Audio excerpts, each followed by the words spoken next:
Hi, this is Sean D'Souza, and you're listening to the 3-Month Vacation Podcast. This podcast isn't some magic trick about how to work less. Instead, it's about how to really enjoy the work that you do and to enjoy your vacation time.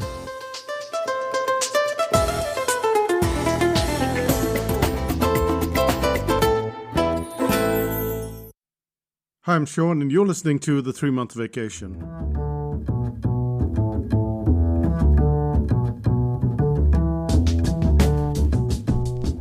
When I was a teenager, I had pen pals, and I had one particular pen pal who I wrote 16-page letters to.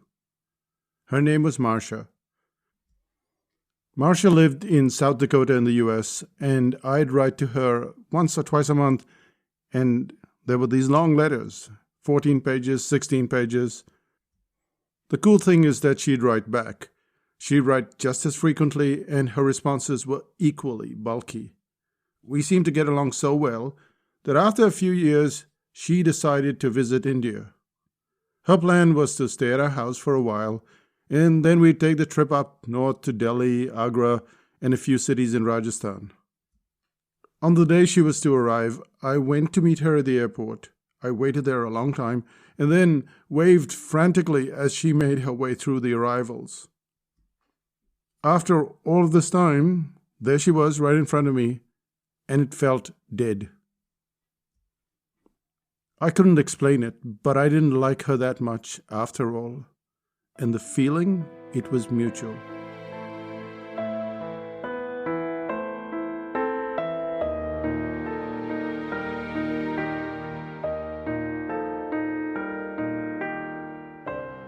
What you just heard was a story about how things went sour instantly. Things worked fine when we didn't meet in person, but the moment we met, when we were face to face, that very same human being didn't seem so interesting. The chemistry was dead. And yet, that's not how most stories unfold. If anything, meeting a person tends to be more positive, more reinforcing, and you experience something that you would never experience through email or Zoom or any other online medium.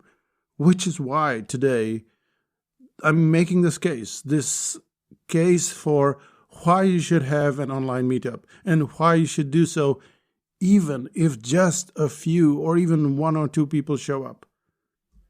Let's get started with why we started doing these meetups and how they've helped us tremendously at Psychotactics, and in turn how they will help you.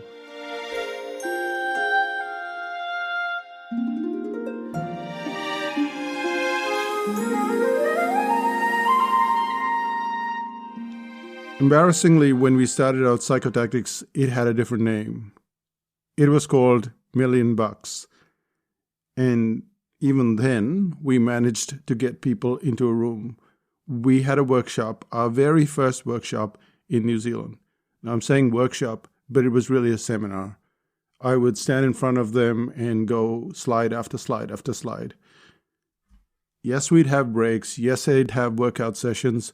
But I'd be so exhausted that it just didn't work out for me. And I'm the most important person because I'm giving the people the information. And if they get too much information, they get tired. And it sounds really good, but it's terrible for learning. Anyway, we then progressed from seminars to workshops. And most people think that the hardest part in a workshop is getting people in the room. But that's not true. It is partly true, but not completely true. The reality is that we've had workshops for 15 people, then 6 people. At one workshop, only one person showed up. You can still have a workshop with one person. It's not ideal because as a trainer, as a presenter, you want to get energy from the room. You want to get feedback. You want to get praise. And with just one person, well, you might as well have stayed at home. The reality is that offline workshops are great training for you. But what's even harder is finding a suitable venue.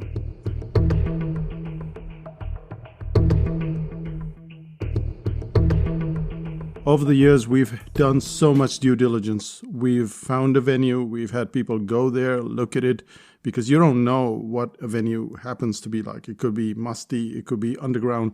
It could be anything. Online, everything looks great. And even then, we've had some real clunkers. But let me tell you the story of the very last workshop that we had, which was in Munich. We found a venue. We had someone look at it. And then just about a week or 10 days before the workshop, the person said that she could no longer hire that space to us. Now we have all of those people who are attending the workshop, and we have nowhere to go. So we're scrambling. Yes, it's hard to put all the notes together, to do slides, to get people to sign up, but probably the biggest nightmare of all is finding the right venue. And when you're having an offline meetup, it's just a few people that meet at a cafe, they meet in the garden, they meet pretty much anywhere. You have none of this stuff. You have no problem getting people to sign up because usually you're charging $50 or 50 euros or whatever the currency. You don't have to look for the venue because there are loads of cafes and you could always go to a garden.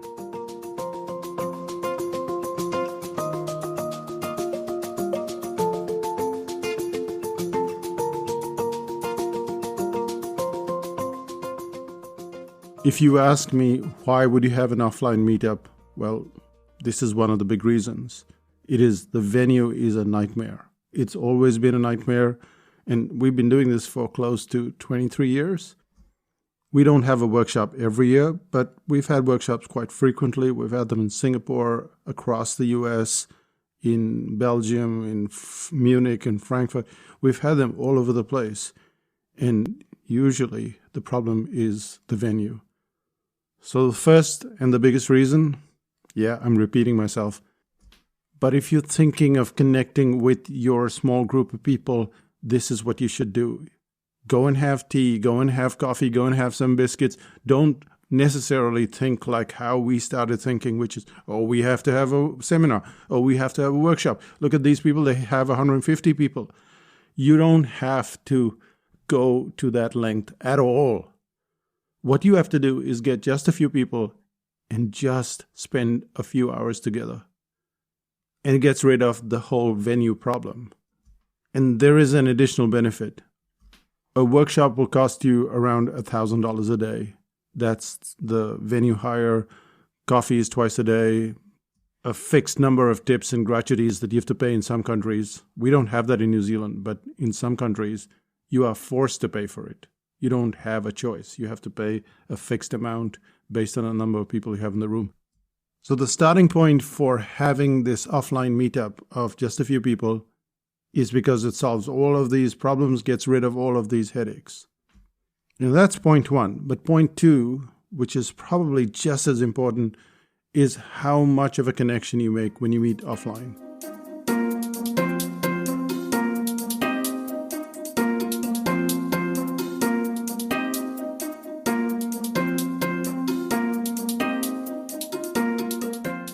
A few years ago, we went to a capital city in a place in Europe, and I won't take the name because only 2 people showed up. After all of these years, we found this yo-yo kind of thing. Sometimes, like we just announced a Frankfurt event, and I think there are about 5 or 6 seats left, which means that in Frankfurt, it's going to be full house very quickly. On the other hand, we're also going to Sevilla in Spain, and is that going to be full house? We don't know. We've got 2 or 3 people who've signed up so far. That's about it. And what if 2 or 3 people show up? The connection that you make at a workshop is enormous. There you are in a room. You've got 5 people, 3 people, 2 people, 15 people, 30 people, whatever you have. And you're spending the whole day, 2 days, 3 days with them. You're creating that bond, which is amazing. They see you as a teacher, they see you as a guide, and it's what happens next that is very crucial. A client that has met you and seen how you operate is more likely to buy a lot of stuff from you. And this sounds very commercial. It sounds like, we are going to do this, so we do that. No, this is just how human beings work. When we meet someone, we see whether we can trust them, whether we enjoy their company, whether we can understand what they're saying and benefit from them. So it becomes a mutual kind of, I am in this for a reason, you're in this for a reason. And as a result, we've had clients who've come to a single workshop and then stayed with us for 10 years, 15 years. And they've come to additional workshops. Every time we have a new workshop in Europe, for instance, we have like 50% of them who just sign up because they've been to the previous workshop, but they also buy online courses. They're a member of the membership site at 5000 BC. So just one meeting makes such a big difference.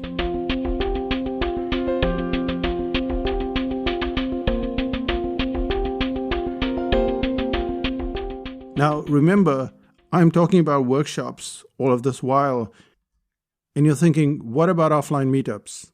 Because doesn't that feel like some distant cousin? It does, because you're only out there with an offline meetup with those people for a few hours. We believed that it was important to make that connection, but we didn't realize how much of a connection it made. Even that short duration of a couple of hours or 3 hours, it makes a huge difference. I can't tell you, oh, if you do this, then this happens, but it still makes a huge difference. And that's what we've seen.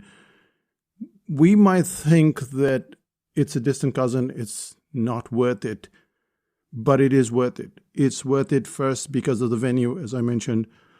There are costs that are far lower when you do that offline thing. And you're creating this connection that's unbelievably strong. And you think, wait, how's that possible? But it's possible. Every time we go and meet somebody new, it doesn't take us several hours to figure out or several days to figure out that we like them or don't like them. You can meet someone at a cafe. 5 minutes later, you're talking as if you knew each other forever.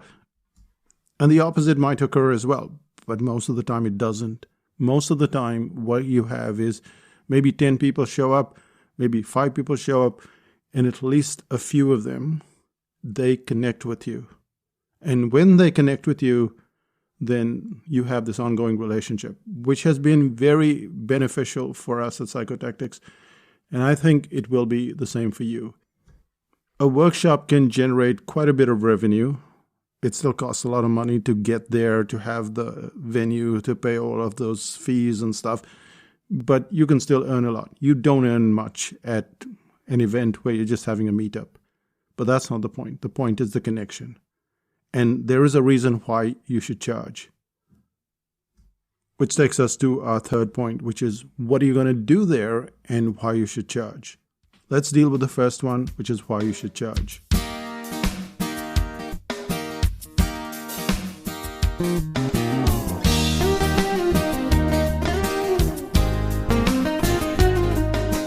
When we first made our way across the US, we'd inform people by email that we were going to be at a cafe and would they like to meet. And people would RSVP, they would say, yep, we're going to meet you. And you'd be sitting at the cafe and maybe 20 people have answered and 2 people show up, which isn't bad because it's the same phenomenon, which is only 2 people showed up and you should give your full attention to those 2 people. But what we wanted to do was we wanted to be sure about how many people were going to be there. And at that point, we didn't have a limit on the numbers. We didn't have any of that stuff. So we would just email and then they would respond and then they would not show up. The thing was that it was free, and free is the problem. We decided we were going to charge, and it was not going to be $10 or $20, but slightly substantial, like $50. So $50 or 50 euros or whatever the currency is. But it meant that the person couldn't just go, oh, wait a second, I'm just going to throw this and then forget about it. It was a slightly substantial investment, and they had to put that in their calendar. And we've almost never had a no-show since we did that. So it's very crucial that you do not have a free event, because you're going to be sitting there and you're going to be waiting for people to arrive. You don't want to wait. You don't know most of these people. So imagine your state. You're with a few people who've shown up and they've shown up on time, and you're scanning the horizon So you're only half there because you don't know the people who are supposed to show up. They kind of know you, depends on how your photograph is online, whether they recognize you. And so you have this situation where you're not quite there, and you don't want that to happen. You want to know how many people are going to show up. You want them to pay in advance, and that's how they show up. And when they get there, now you can give them your full attention. So what happens at an event like this? There is no specific thing, but you still have to give some direction. And when everybody's seated, what I tend to do is I introduce myself, even though they all know me. And then I tell them a story of how I got to that city. How did I get to Brussels? How did I get to Nashville?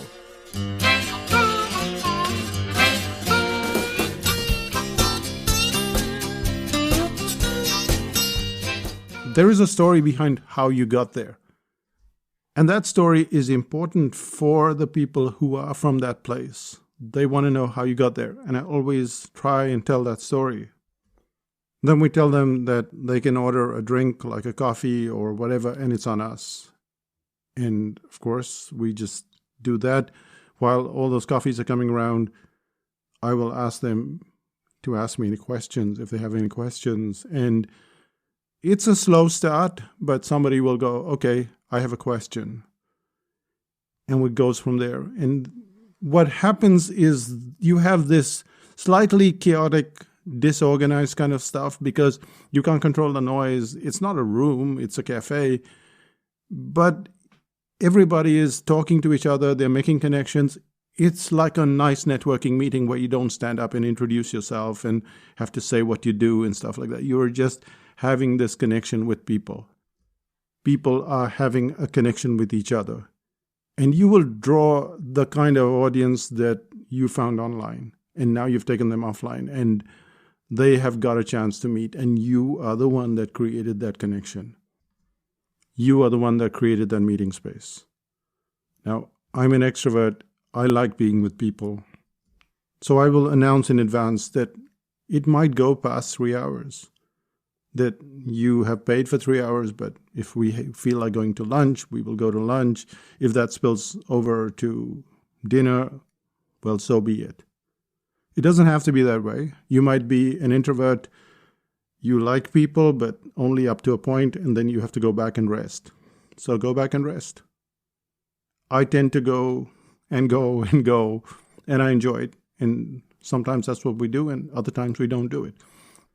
The point here is it doesn't matter whether 2 people are showing up or 20 people are showing up. What's crucial is that they have paid so that you're not scanning the horizon. And that brings us to the end of this podcast. And in this podcast, we covered how crucial it is to have an offline meetup. Even though it might sound more glamorous to have a workshop, or it might sound terrifying to you, I don't know. But people are always doing one thing, and I'm saying just do the meetup. It's more cost effective. It creates the same or similar connection. And when you do it, you want to make sure that you charge. Always. Never make that mistake because we've made that many times over. You always want to charge a good enough fee that enables them to say, oh yeah, I paid that amount, I'm going.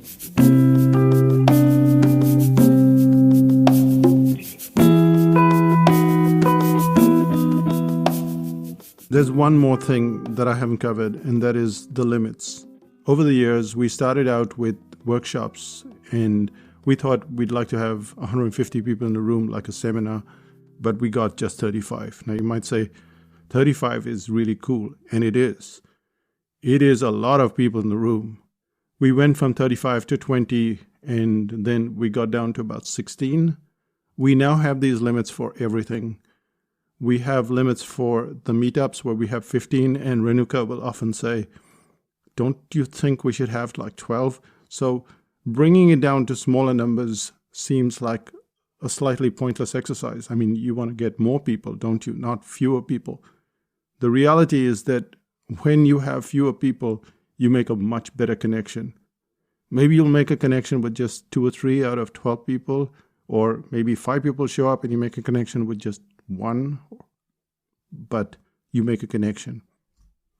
Having smaller groups seems totally inconsistent with what you see out there. Everybody's talking about grow and bigger and all that stuff. I can tell you, and I can boast now, that we've been around for 23 years. So we know what we're talking about. We've done really well. We've stayed totally under the radar, and we know what we're talking about. Have the smaller groups, make the connection, and yes, have that offline meetup. It doesn't matter if 3 people show up. It doesn't matter if 1 person shows up. It's still worth it. And of course, you get to go out to a cafe and have a coffee. And with that, let's find out what's happening in psychotactics land.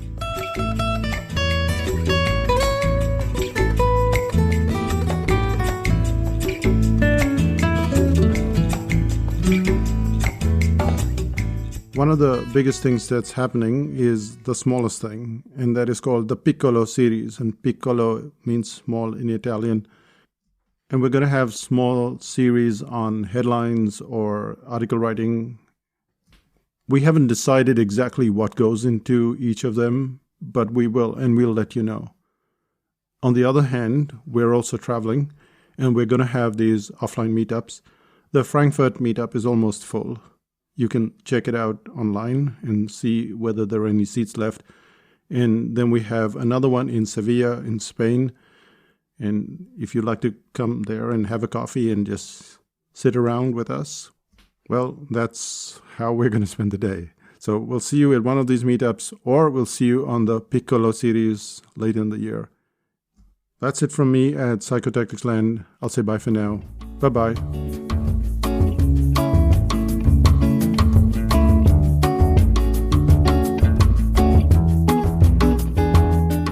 Still listening? Are you wondering what happened to my pen pal who came in all the way from the US to India? It wasn't a disaster. We did make the trip. We did go up north to Delhi and Rajasthan. But we mostly went our separate ways. We'd do our own little touring and do our own little trips. And then somehow we'd have to get into the same train compartment and then go to the next destination.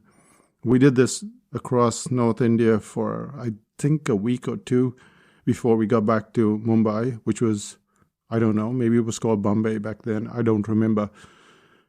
And then a friend of mine, Andrea, she stepped in, and she had a really big house. And she said, why don't you send your friend across here? And that's what I did. She ended up spending time with Andrea and all of my other friends so Andrea was my friend, and we had common friends. And she had a blast. She had a great time. She went to Christmas dances. The moment she stopped engaging with me, she had an amazing time. And I don't know what her story is. We met with her several years later, maybe 15 years later in the US. We went over to her house. So it wasn't all a complete disaster. We still don't get along. Even after those 15 years, we were just okay with each other. But, when you make that connection stays, even if it's kind of a tenuous, not so great connection. And that's the story, and that's how it ended. But most of my stories don't end that way. The people that we meet are wonderful to us, and we enjoy the time that we have with them. And sometimes it doesn't work out. And that is what life is all about. I'll see you in 5000 BC. Bye-bye.